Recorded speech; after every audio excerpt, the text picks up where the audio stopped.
All right, my clock says 3 o'clock, and 2 of our panelists have a flight to catch tonight. So that's motivation. So if you want to talk to them, you have to ask questions, okay? There's a microphone right there. The room isn't that big, so if we have to just stand up and yell, that works too. So whatever your preference is. So welcome everyone. I'm glad we have a wonderful full room again as we did last year. Apologies again for last year when fire codes made us have to turn away several hundred people. So that is why it is important we scan your badges, because we did have a webinar afterward because we had all of your badge information. So we were able to email everybody. So that is why they so carefully keep track of who is in the room in case we ever need to do that. So appreciate your patience on that. So if you didn't get a chance to watch our podcast recording live, and yes, AHRI does have a Keeping It Cool podcast all about the refrigerant transition. We're doing an educational session as well, and they gave us the big room this year. So I'm glad everybody's able to take a seat. And this session is going to be everything you need to know about the U.S. refrigerant transition, which for residential AC and heat pumps, as I'm sure all of you in this room know, started on January 1, 2025 of this year. Very exciting. The other thing I wanted to say with this wonderful full group of people is that for those of us up here on the stage today, we really want to use today to be as much of a focus group as anything, right? They're all going to give opening remarks. We have some Q&A that we're going to go back and forth on. But I really encourage you to stand up and share your current experiences, even though it's only been 40-ish days. We want to hear from you about what you're seeing in the field, because that's the best takeaway that we can all have. So encourage folks to think about what they might want to share when we're done with our panel remarks and questions. And again, microphone is there, but I think we can hear each other pretty well if folks need to just stand up and speak. So sound like a plan, everybody? All right, so we are very excited for our panel today. Hopefully all of these guys up here will be very familiar to you. They certainly are to our industry. I'm Samantha Slater. I'm the Senior Vice President of Government Affairs at AHRI, and very happy to be here to moderate this panel today. Oh, they're not sitting in order. That's all right. So right first, we have Scott Stone. He is the president and founder of Glencoe Strategies and also outside counsel to AHRI. Then we have Jim Cika. He's the director of PMG Technical Resources at ICC. Chuck White, vice president of regulatory affairs at PHCC. And Tom Deary, senior director of codes at AHRI. So what we thought we would do, again, is let these four gentlemen give some opening thoughts and comments, and then we'll do a little Q&A back and forth, and then we will open it up to all of you. And with that, Mr. Stone. Thanks, Samantha, and good afternoon, everybody. So from a legal and regulatory perspective, for a panel on everything you need to know about the refrigerant transition, probably the most important is that this isn't being done voluntarily. It's the law. And the law comes in sort of 3 layers. One are upstream restrictions on how much you can make or import of HFCs based on global warming potential. And over about a 16-year period, there'll be less and less virgin HFC that you'll be able to manufacture or import into the United States. We're right now at 60% of the baseline period, which was 2011 to 2013. And that will step down to 30% of the baseline period in 2029. So we're kind of in an intermediate phase. There's a lot in the market still from stockpiling and whatnot, at least that we've heard. But that we're heading to a future where supply is going to be much more constrained for higher GWP gases. And I'm getting the universal sign of you can't hear? Okay, I can't. The gentleman back there might turn up the mics for us a little bit. Okay. Thank you, sir. Great. Midstream, then there are requirements for what type of refrigerant you can put in new equipment. And I think maybe one of the most important, I'm sure known to a lot of people here, is that none of these rules should force anyone to prematurely switch out or retire equipment because of some regulatory requirement. The intent was that you'd be able to continue to use existing equipment through the end of its useful life. But new equipment, though, sector by sector, would be subject to GWP limits on the refrigerant that can be used in new equipment. and it breaks down into a lot of more details there. And then finally, downstream, maybe most recent, are a whole slew of refrigerant management requirements that are primarily around leak detection and repair, but also get into what is the definition of reclaim in terms of how much virgin material a pound of reclaimed refrigerant can have in it. And then finally, end of the decade, requirements for some sectors to start using reclaimed refrigerant only for servicing as a way to stimulate investment and interest in refrigerant management infrastructure as a way to sustain supply of high GWP gases even after the production and consumption phase down gets further along. So that's all I can talk about, and I will put a cork in it and let you go next. Well, thank you. So I guess the biggest thing for me to instill in you today is with the construction codes, the 21 versions and earlier weren't suitable for the use of A2Ls and comfort conditioning, things of that nature for both residential and light commercial. They weren't allowed to be used in those applications. With the 2024 codes, and all of us in the room being AHRI and tied to the HVAC industry, we think just maybe in terms of the mechanical code. But the mechanical code's been updated. A lot of work was done with AHRI with their 15 and 34 standards to bring those up to speed with the use of A2Ls and making them safe for use in comfort conditioning applications. And the codes now reference all of the latest AHRI standards and make them, so that installations are suitable for use and safe for use. But it's not just mechanical codes that you need to be thinking about as you're going about your design processes and stuff like that. The fire code, the building code were two codes that were also modified to reflect the changes to the AHRI standards with regards to maximum MAQs, the maximum allowable quantities of refrigeration or refrigerants within a space. Those all had to be adopted for A2L use. One thing I will say too, the 21 codes and earlier, A2Ls were addressed, but they were, if you recall, they were a subclass of A2 refrigerants. So for the most part, all of your designs would have been following the requirements for A2 refrigerants, which were much more stringent than they are now in the 24 codes for A2Ls. So A2Ls were there, but MAQs changed, things changed. They were all updated, and they're now a separate class. There's A1 refrigerants, A2, A2L, A2, and then A3 refrigerants, which A1 are the safest, and they're the non-flammable, non-toxics, and up through the A3s, which are propane and flammable, extremely flammable refrigerants. So a lot of changes took place in 2024. And the next thing to really make you aware that, you all, I came in from New York City. Many of you come in from all over the country. We don't all live on the same codes. The local jurisdictions adopt the codes, make amendments to the codes, and it's really going to be incumbent upon you all to really reach out and become friends with those building officials in your local areas to see what they've adopted, what they've amended, and what you have to live with when you're doing your designs, doing your installations, and things of that nature. So I will also offer up now too, I'm a director of plumbing, mechanical, and fuel gas resources, technical resources for ICC. So I am a resource for all of you to reach out to me. I'm on our website.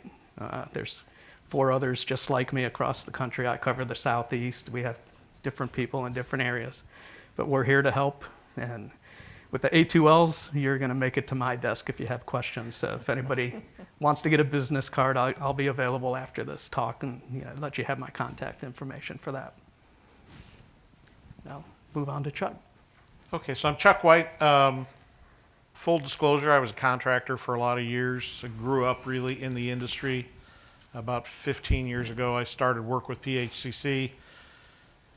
And I've really been tracking the A2L transition from the start, 6-7 years ago now.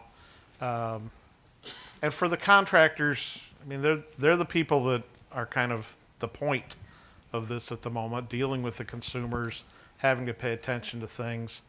There were some challenges, and I think one of the big problems leading into this, contractors have been very busy. I mean, I'm sure have tried to get somebody to come do something, and everybody's busy. And to get people to take their workforce that is busy and divert them into some education stream for some product they haven't seen, can't touch, can't kick, can't complain about other than the fact that it's coming. Contractors tend to wait till things smack them in the face. Not everybody. So if you're a good contractor in the room, I apologize. But without having tangible things to touch, it was hard for a lot of people to really wrap their head around it. But now we're in this year, and so we're starting that transition, and towards the end of last year, products were migrating to the new materials. We see some contractors that are very much up to date, participated in a lot of training, led up to a lot of things, and as Jim said before we got up here, he still goes in the room and people say, "What? We're talking on new refrigerant? What are you talking about?"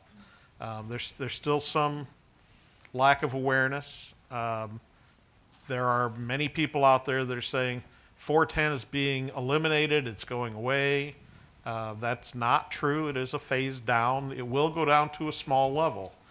And we had a lot of concern coming into 2024 about what was going to happen to the price of 410, and that didn't play out. We did not see the scarcity that most of us really expected.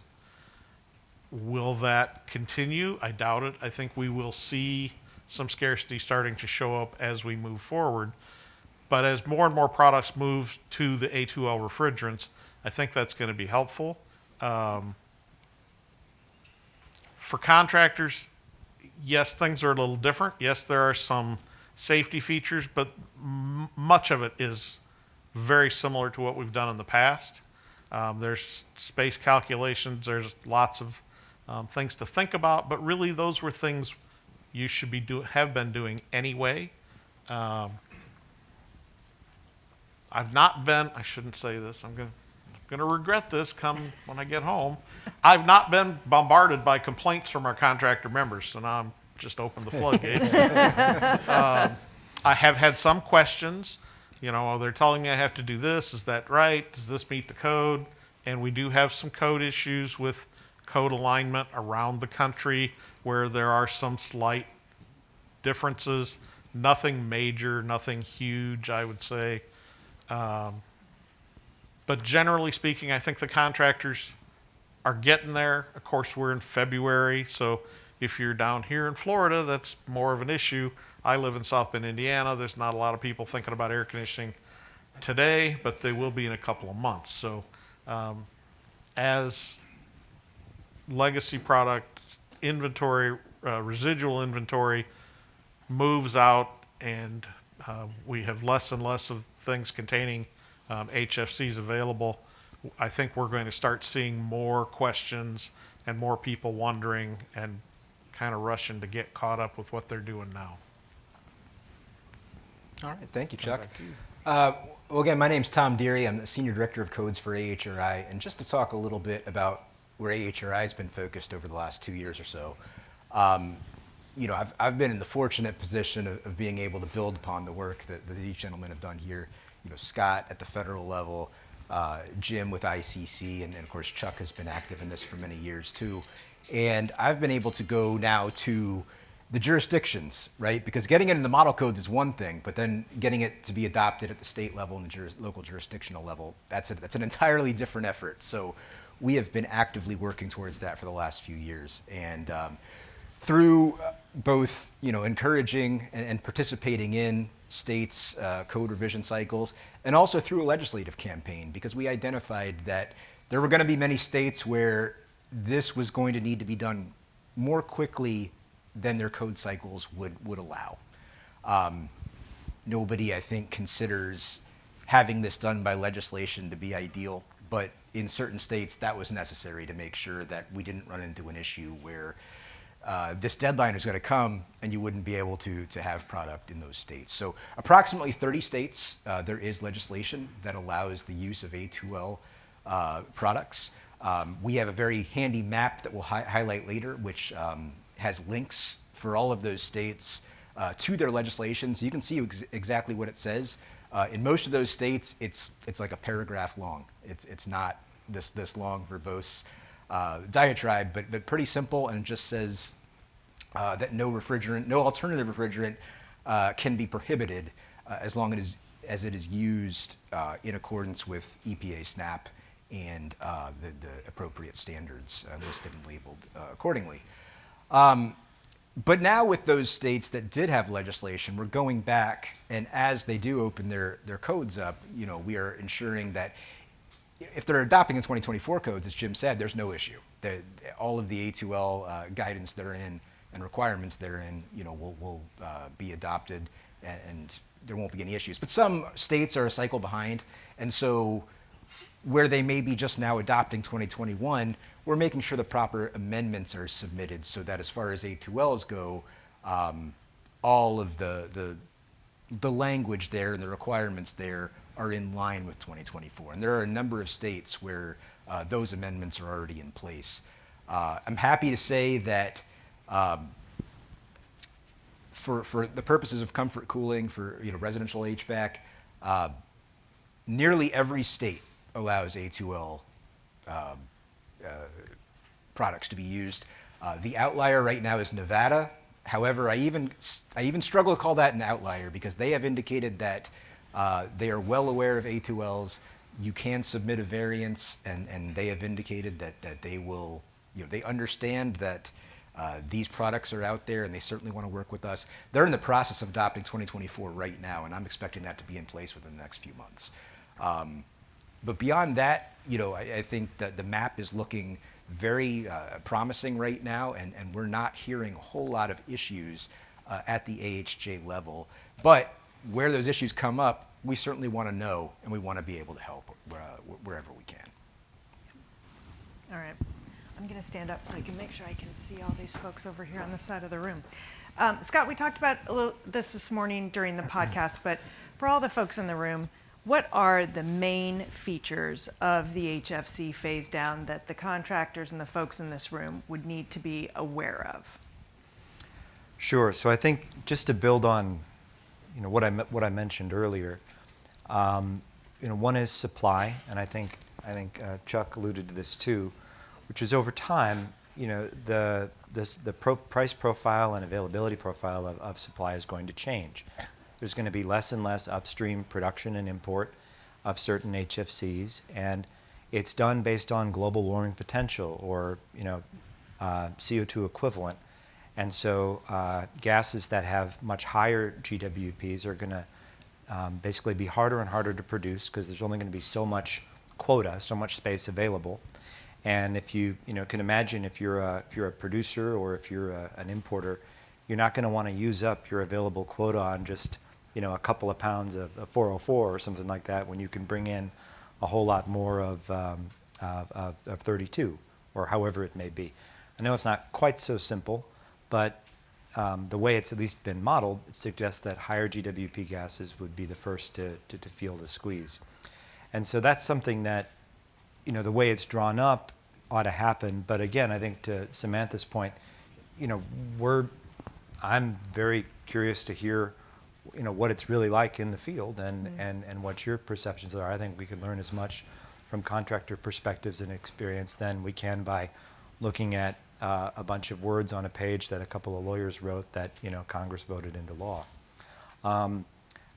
Midstream, again with equipment, I think probably the point of regulation for products, and EPA defines a product. And this is what's fun, is because I know we all have our own understanding of what products and systems and components are, and those are true and right, but from a legal perspective, a product is a piece of equipment that's fully assembled at the factory and fully charged at the factory where the refrigerant circuit is completed, and then it's shipped out. When installed, you could be punching a hole through the wall to install it, but that still is very much a product. There, the point of regulation is on the manufacturer, the OEMs. Systems are different. Systems are basically bundles of components that are assembled in the field, that are charged or topped off in the field where the refrigerant circuit is completed there. And that's where it's on the installers, where it's on the contractors, because the point of regulation is based on installation, which EPA considers for systems to be manufactured. Now, what's really important in all that, and I think what is probably one of the most common questions that we get, is what about the components themselves? And components are exempt. That means that high GWP components can continue to be manufactured and imported, but after whatever the applicable compliance date is, so for residential and light commercial air conditioning and heat pumps, that was January 1, 2025, anything new made or imported after that date can only be used for servicing and has to be labeled as such with a big label on it that says, for servicing existing equipment only. Again, the idea being to not strand equipment and shortchange anyone's operational lifetimes. Components are otherwise, couldn't be used in the installation of new systems. And where it gets even more interesting and a bit wonky is EPA defines what servicing is versus what new installation is. And there's some criteria written in the regulations, and so you can, per service call, replace up to certain percentages of condenser and evaporator coils. You go beyond that, that's a new install. You separate it out into 3 jobs, 3 days in a row. They're going to kind of see through that and get that those aren't separate calls, but also is meant to mean that over the lifetime of equipment, you could have complete turnover, but provided it abides by those thresholds, you can do a lot, in terms of servicing existing equipment. And then finally, downstream, we did talk about that, but one of the things I think that maybe is most significant is there's an AHRI standard, 700 standard for purity for reclaimed refrigerant. Not addressed in that is just how much virgin material can be in a pound of reclaimed refrigerant for it still to be called reclaim. And by virtue of the latest rules that have come on down from EPA, that's now set at 15%. That means that when reclaim is called for or required, anything containing greater than 15% virgin material can't be properly considered or called reclaim and whatnot. And the idea there is basically to guard against fraud, to guard against abuse, and to generally, again, try to stimulate that investment in refrigerant management infrastructure so that when we get to, later on, when we're at 15% of the baseline, hopefully you'll be retired by then, but for those who might still be working, there won't be a lot of virgin to go around. You would be dependent on sourcing supply from reclaimers. And making sure that supply continues to grow between now and then is important. So those are sort of the primary things. I'll throw one little footnote in there, which is from a regulatory perspective. All I've talked about so far is what's happening at the federal level. States are also in on it, in particular California, Washington, and New York. Others could join the fray in the coming years. And there's no preemption of state authority in the AIM Act. That means states are free to come up with their own rules. They can be more stringent than what's required federally. And what we saw was leading up to the enactment of the AIM Act, December of 2020, there was a lot of state activity because there was a perceived void at the federal level in terms of what was going on with HFCs. Since the AIM Act was enacted, there was residual activity that was kind of ongoing. California had a statute, Washington State had a statute that had directed their regulatory agencies to promulgate new regulations. So that happened after the AIM Act was enacted. Everybody else was pretty quiet until, on Christmas Eve, New York State issued a whole raft of new HFC rules. And one of the questions going forward is if the federal regulatory framework were to wobble, were to look like it's maybe not as robust, if parts were to get pulled back, the expectation is states will rush to fill that void. The challenge, I think, particularly from manufacturers, but I think really true for everybody, is better to have a single national standard that you can abide by than 7 or 8 or 10 or 15 state standards that can all be a little bit or a lot different. that obviously can increase a lot of cost and complexity. And then a final thing, and then I won't say anything else the rest of the time, is there's growing interest, and this speaks directly to A2Ls and A3s. There's growing interest, and we saw this in New York, in pushing for another transition to refrigerants that have a global warming potential of 10 or lower across all equipment types. That basically means HFOs and propane and A3s. And I'm a big fan of regular order. I think when you start early, things take less time and are a lot less expensive. When you have to rush, they take up more time, they're a lot more expensive, and there's a greater propensity for errors, confusions, and whatnot. What we've done with the building codes, and I really credit Tom and everyone here just with heroic work for making that happen, probably isn't possible to do again for A3s, certainly not in a handful of years. That kind of transition, if it ever were to occur, is going to need significant lead time. That's not yet reflected in how certain states are thinking about refrigerant regulation. So looking ahead, I think the experience up here on the stage to the left of me, and then I think those of you out in the audience, could probably best inform or better inform states that are thinking about future standards for refrigerants to say that, if you want to try to push another transition, you really have to think about just what all is involved and things that are well beyond the control of equipment manufacturers, like building code approvals, like refrigerant substitute approvals under SNAP, another federal program, that have to be translated into the planning process, or things could get pretty tight and probably unworkable. That was a lot, Scott. I was holding back too. So. I know you were.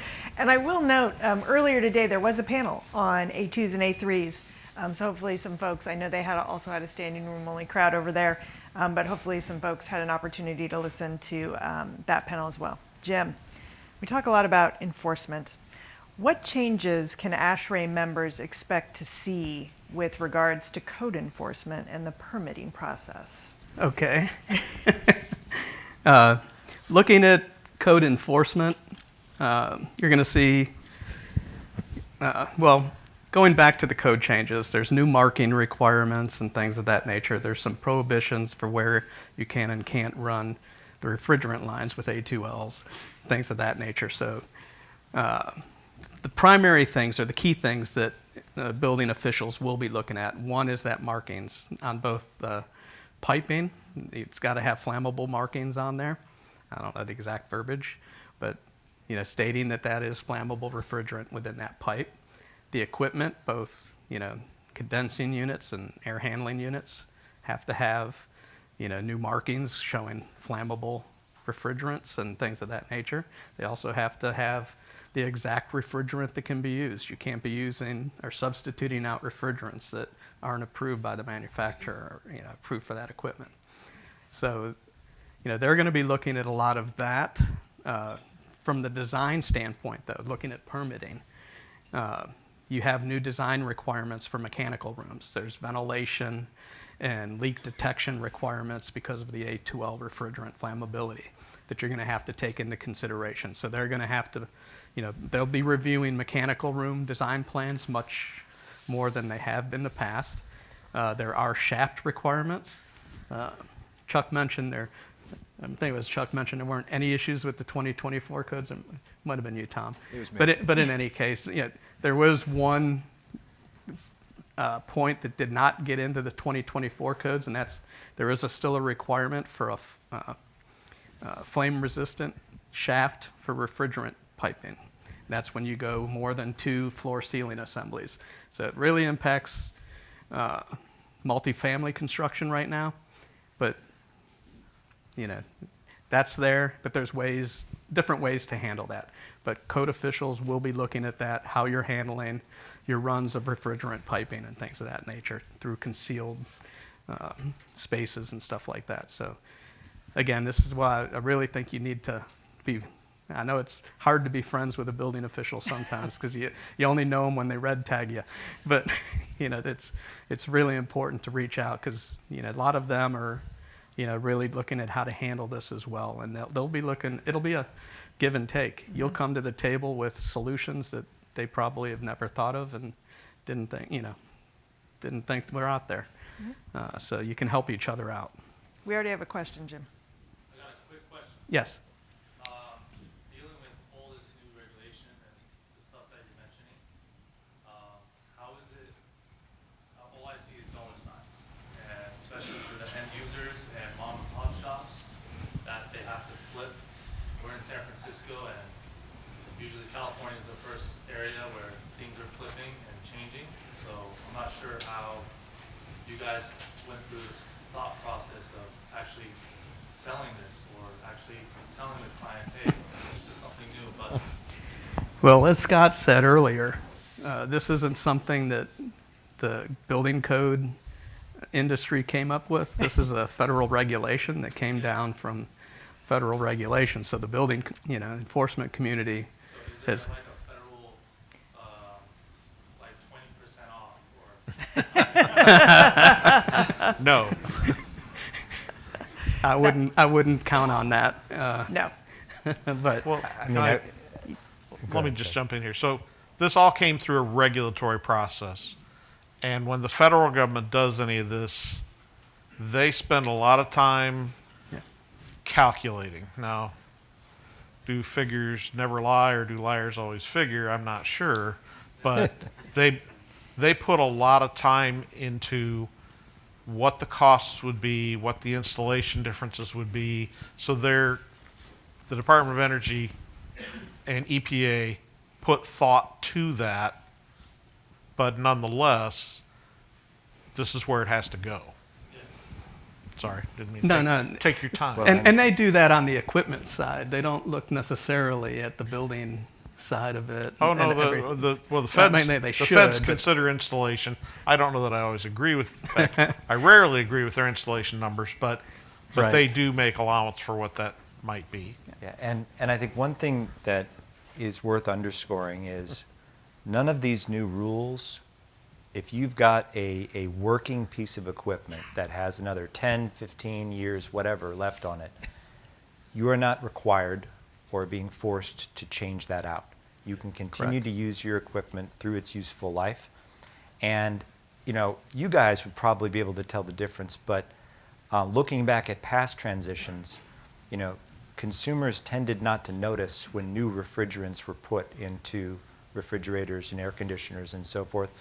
And the price data going back to the late 1980s shows that over time it averaged out and was not significant. Now that doesn't mean that that's not going to happen this time, but history suggests that this should not be something that should be detectable at a consumer level.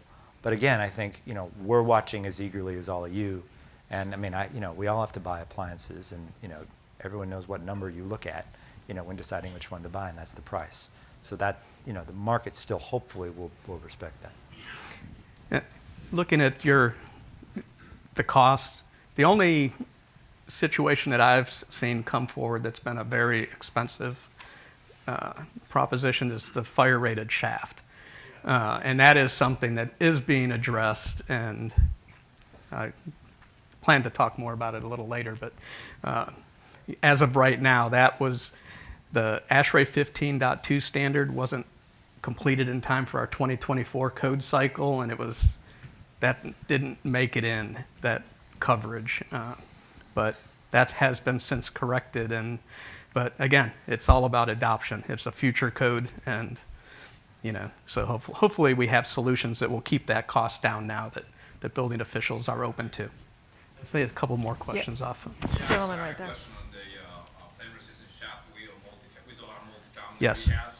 And obviously, I know it's there for the new constructions because we already bid on some jobs for the new construction. They're already asking for the shaft, but I wanted to know from you if it's for existing rehabs, is that going to apply, or do you think it's going to be enforced for existing replacement of equipment on the shaft? Do you think it's going to be code?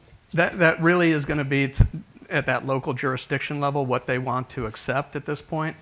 I can tell you right now that I am already going out to jurisdictions with not only the 2024 revisions and trying to get them to add that into current amendments, but the future code changes that are coming. There's some that have already been approved, but they're not officially approved yet. So I know that they're not going to change, but they're the future. And I'm working with jurisdictions now to even pull some of that language into their current amendments.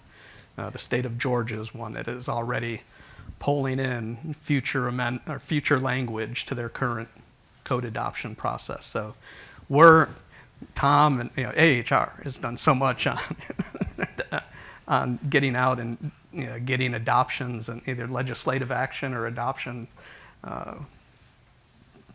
amendments in place and things of that nature. And we're going to continue on that same path, trying to get this.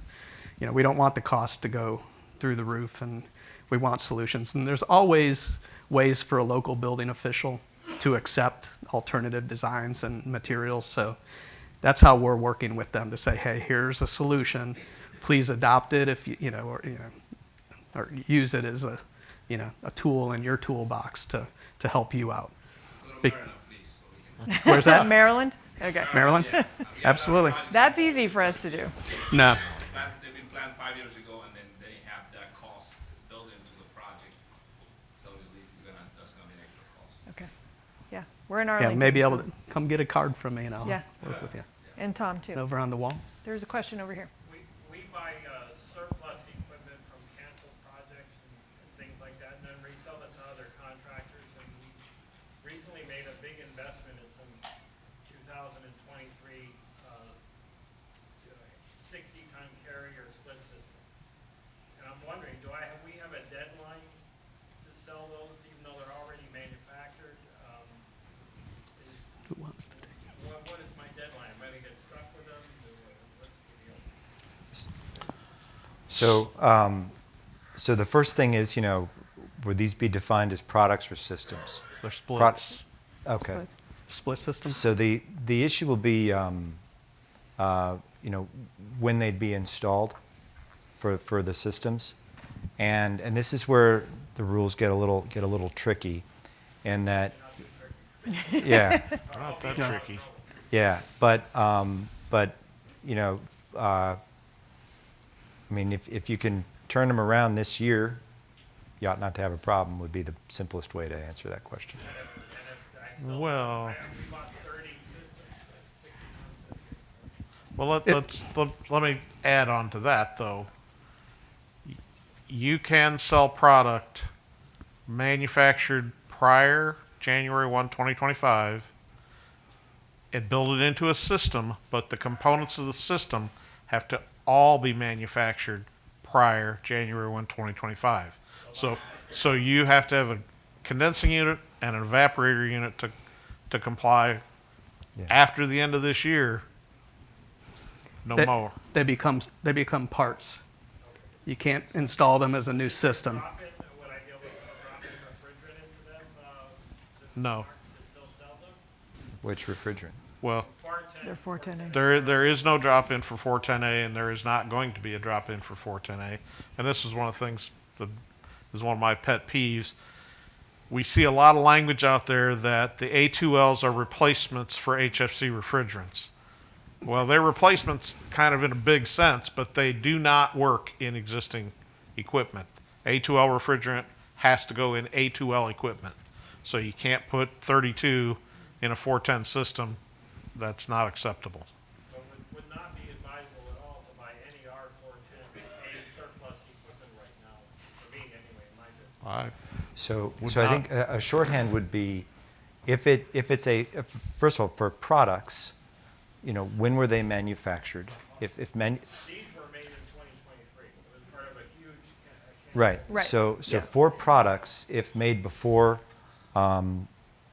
January 1, 2025, there's a sell-through period of 3 years. But Now, it's not a product. It's Yeah, right.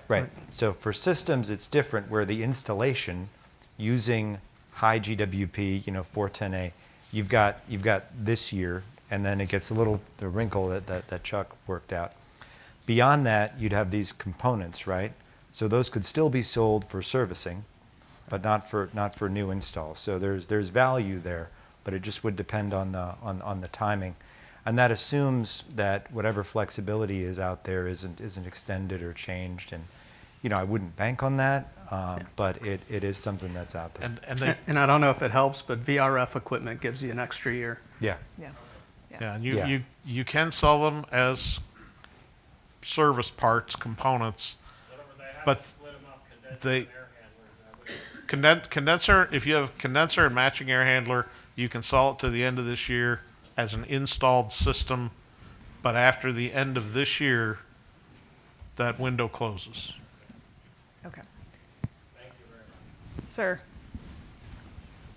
It doesn't seem that they're taking all the factors dealing with the environment into consideration of dealing supermarkets and putting in CO2 systems when you have options with a system that holds just a fraction of the charge, a fraction of the possibilities of leaks because of the total reduction in parts and pipes and so forth. You have full heat reclaim, whereas the CO2 system doesn't.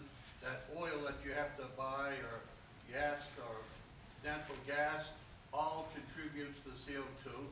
The CO2 system, when it gets warm, uses a lot more electricity. That disperses more into the air. They're not looking at this from a holistic point of view. So you can have a system that is far superior environmentally than a CO2 system, as an example, and that doesn't seem to, that doesn't matter with regulations. And secondly, I was around since the hole in the ozone and developed systems back then, and it seems like we've attacked the wrong problem. It is not a chemical problem, it's a leak problem.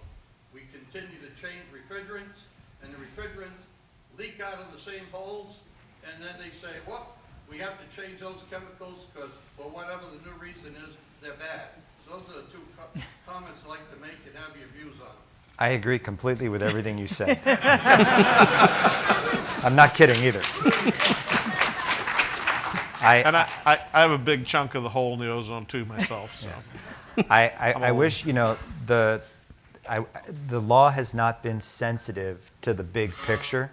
It's zeroed in on things that are easy to measure and, frankly, to pick on.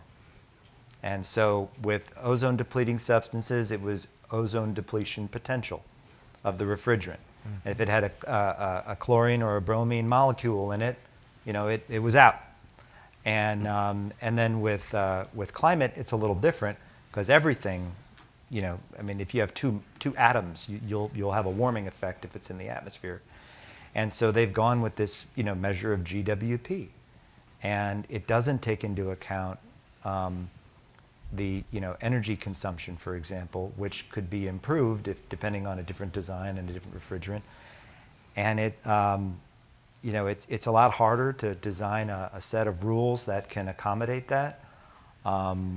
It's always been, there are metrics out there that were developed to try to measure that. One's called LCCP, Life Cycle Climate Performance, but that hasn't translated into rules. And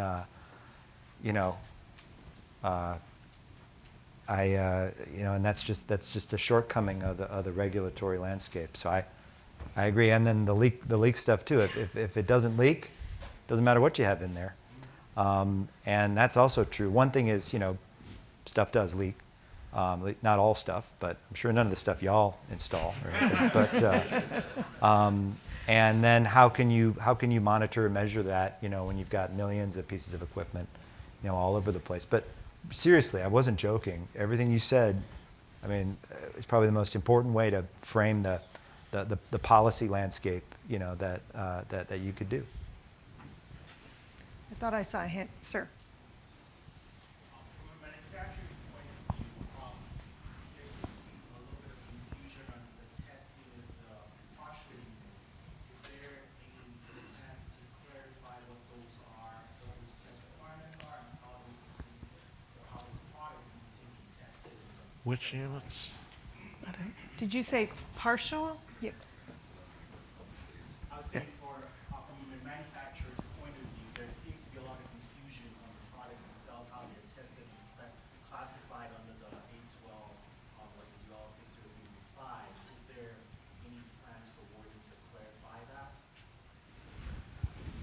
Sounds like a UL question to me.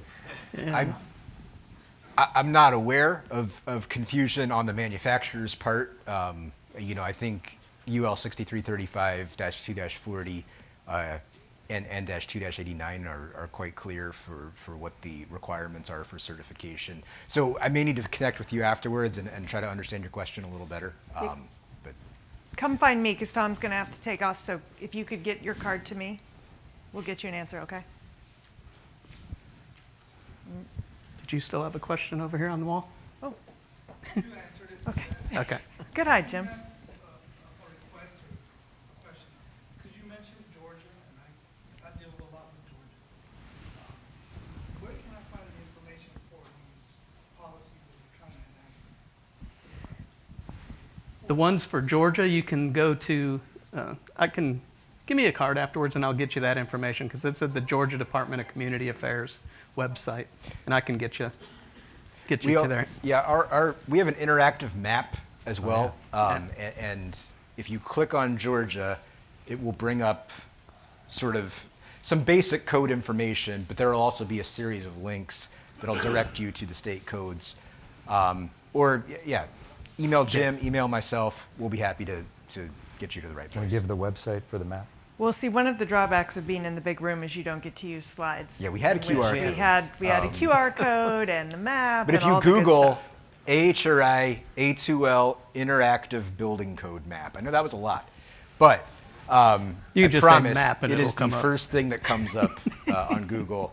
And we do update this in real time, so as states update their codes or the legislation is done, thankfully, but any updates, on the regulatory front at the state level, we do keep the map updated. But if you have any questions, if it's not clear, there is a link that goes directly to my email on that website as well. So please reach out to me, and I'll be happy to answer any questions. Is there any distinction between the rules for commercial and industrial, or does industrial have all the same kind of Well, yeah, so not quite with those adjectives, but I mean, there's if you look at how EPA has classified, and states have done this too, California and New York, but they'll develop different categories. One area of confusion is, in some cases, it's really obvious what category you're in. Light residential, residential and light commercial air conditioning and heat pumps, usually pretty clear what's in and what's out. Some of the industrial process refrigeration and then IPR chiller categories subdivide based on either temperature or refrigerant charge size or both, and can start get a little tricky. And then there can be further distinctions depending on where you look, whether it's commercial refrigeration in a new facility versus in an existing facility. The EPA for federal standards, EPA website, and if you just Google EPA HFCs, you ought to find it. There's an FAQ, and then there's actually a chart that can populate if you're looking for specific equipment types that can tell you, where you fall. But be advised, I found that, the equipment categories are imprecisely defined, and so for some of people it's obvious or should be obvious. And then for others, it's really tricky. And then that's where you really need to kind of think about, all right, technically, what are we talking about here? And what comes the closest? But don't hold out for some, greater guidance than that. Ultimately, you might have to make a call. And then when in doubt, you can actually ask EPA or ask the California Air Resources Board. Trouble is, you might not like their answer. So you might be better off trying to sleuth this one out yourself. Yeah, and within the model codes, if you look at the building code and even in the mechanical code, you'll find occupancy classifications that are going to subdivide commercial, industrial, all over the place. So you'll have to look at your specific use, occupancy use, and figure out what you've got to comply with. kind of falling into categories? Did I see somebody over here? Got one right here.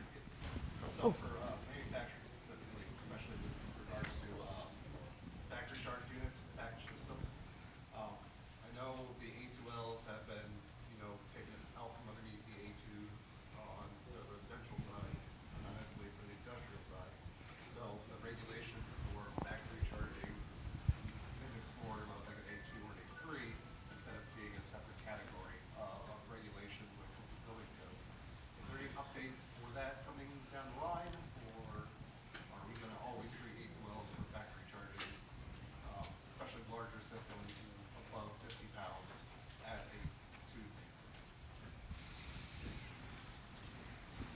That's a good question. I'm not aware of any changes coming. Yeah, I mean, I will tell you that in the 2027 code cycle, most of what is going to change already has been agreed to in principle. There have not been changes along those lines that I'm aware of, and I think that Jim's aware of certainly. And I attended all the hearings. I don't believe that was proposed. Certainly something that, if that's something that we need to pursue in the next code cycle, we will have the opportunity to do so. We just need folks to make us aware of the need so that, we can raise the issue and pursue it accordingly. As an OEM, we can't use flammables. It's not safe for our equipment. So I was just wondering, as legislation drives GWP lower, is there more allowance for higher ozone depletion potential? A slight increase, I know that may not be politically correct, but. No, well, it's more Never going legally correct, actually. That's what can wind you up in trouble these days. All right, so just to clarify, the point of regulation is based on global warming potential, and that corresponds to a type of equipment. And as I mentioned earlier, not all equipment categories are very precisely defined. There are niche and specialty applications where flammability is just not an option. And that has not been properly recognized, I think, in a lot of these standards. Not everyone is able to participate in the regulatory process, and so the current rules aren't sensitive to that. Being able to document and and establish why flammability just rules out is important to do, and then that could be a prelude to starting to talk with the regulator and explaining, here's the situation we're in, because ultimately they're going to need to address that at some point where there's really nowhere to go. And unfortunately, particularly at the state level, they sweep up everything in these other or catch-all categories, and that can really put folks in a bind. So you have some work cut out for you, unfortunately. Yeah. You had mentioned the New York Part 494 regulating that due to 10, right? And I believe it's 34, 35. Do you see that sticking or spreading? The Well- New York stuff, but California, there's like that state coalition. California, as part of a law it passed in 2022, directed CARB to take a look at pathways to ultra-low GWP refrigerant transitions, meaning 10 or lower. New York has come out first, and I think one of the challenges with New York, aside from the fact that it dropped on Christmas Eve and took effect 2 weeks later, which was not a lot of fun for people on the business end of that. But beyond that, regardless of when it came out, was, there still is not yet any kind of definitive basis for when these, ultra-low refrigerant transitions are possible for each equipment type, and they're all different. There's been, I think, useful commentary, there's been one-off studies, but there's no book that definitively says this is feasible, this is not feasible. And so what's the reality behind those requirements? Can that happen? You've heard from some of these guys about stuff that the manufacturer can't control, like building code updates, like refrigerant approvals under SNAP, haven't been addressed yet. What are the time frames for that? And how do those align with the lead times for design and testing and so forth? New York got out in front, and I know the driver behind that was to send a signal to the market, you got to start moving this way. But they were arbitrary in that there was no real basis for saying this sector by 2029, this one by 2032. There's a lot of guesswork involved. And if other states were to follow suit, it's kind of like in football where the play ends and there's a big pile. The ref comes out and he eyeballs the spot of the ball, and then they bring out the chains to measure it to the nearest inch. That kind of feels like what we're doing here. And I'm not sure that's the best basis for policy. We might get there, but is what's currently on the books, sending a market signal, is that going to be enough for what's needed? And I think the answer is probably not.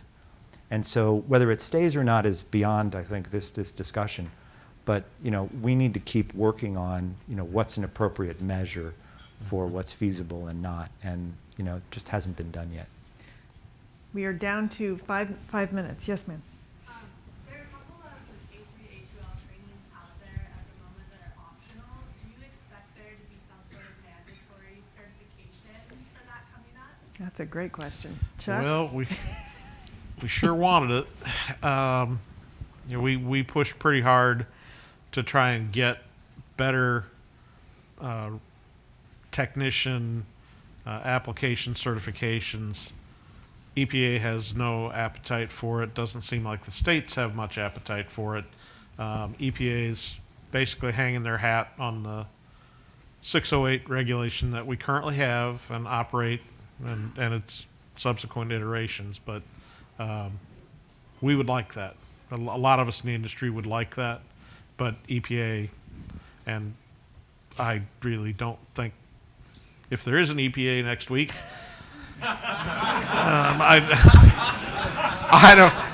don't think they're gonna step into that puddle. So We were so close to the end, We Chuck. almost got there, Chuck. just gotta throw it out there. Let's be real. Oh, we almost made it. Yes, ma'am.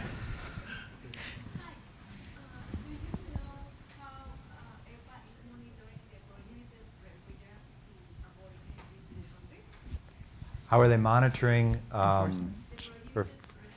Yeah, it's customs, typical. And border protection. Yeah, border, Yeah. the way products come in, get inspected. You look at the bills of lading. They will do random inspections. They will look at things they think are iffy. I mean, it's typical. They've already caught a few people. Yeah, Yeah. They will be catching it, and it will show up. And since Chuck opened the door, the previous administration was very proud of the legal cases they pursued in that area, and seems to me something the current administration might enjoy doing as well. There might be a little elevated scrutiny of the border, so. Yeah. Oh, sure. Final question, sir. I get two questions. It's all right. Oh, he's back. All right. We liked the first one. You got to Yeah. pick one. There's a regulation that says you can't retrofit anything in the field. But why can't you if you have an ETL, UL tested in the field? Let's say big supermarkets, you gotta change out $1 million worth of cases when they're perfectly in good shape, and that's all you can do is modify them with a different expansion valve and sensors and mitigation equipment and keep them all there. Why couldn't we retrofit in the field and have it tested in the field? Is there a magic with the, Well, you look at me like it's my fault. I'm looking to the federal I government. mean, it's when you come I'm down thinking of to all the it, work that would be. all of this stuff is UL 603-352-42-89. All of these factors, UL inspections, ETL, you mentioned a list of them. So if the product manufacturer built it to the specifications for, you pick a refrigerant, I'm not a commercial refrigeration guy, and I don't play one on TV. That doesn't mean it's going to match to an A2L. And I don't think there's a contractor out there that wants to take on the liability of being the UL person. So, and it's the reality. And if it was built and tested and specified to certain refrigerants, you can't just free agent change them. there's not much difference. It could be easily modified in the field, have UL come in and test it there. What are you gonna do? Bring all the cases back to the factory and test them there? You know, it makes no sense. It's the responsibility of the manufacturer of the product. Yeah, it's and got to be a new me- product. That can't be like you said, you can't retrofit And me as an old Mr. product. Contractor, I don't want to be the manufacturer of the product. The manufacturer can test them out in the field. They can modify them. If they would so choose. But it they're would have probably had not they would going have had to foresee that when they manufactured that product, because it was certified to a standard at a certain time, and that new refrigerant didn't exist then. So they can't go back and say, okay, now I'm going to allow it. It was not designed, Same stuff. but it was never Yeah. designed for that intent. So Yeah. You're Well, ahead of your time, sir. You have all the right ideas. The rules Yeah. just aren't keeping up. Can't All help right, it. it is 4 o'clock. Tom and Scott and Marie are going to run and catch their airplane. Jim, Chuck, and I will hang around if folks need business cards or additional information. Thank you all for joining us, and thank you to the panelists. Thanks.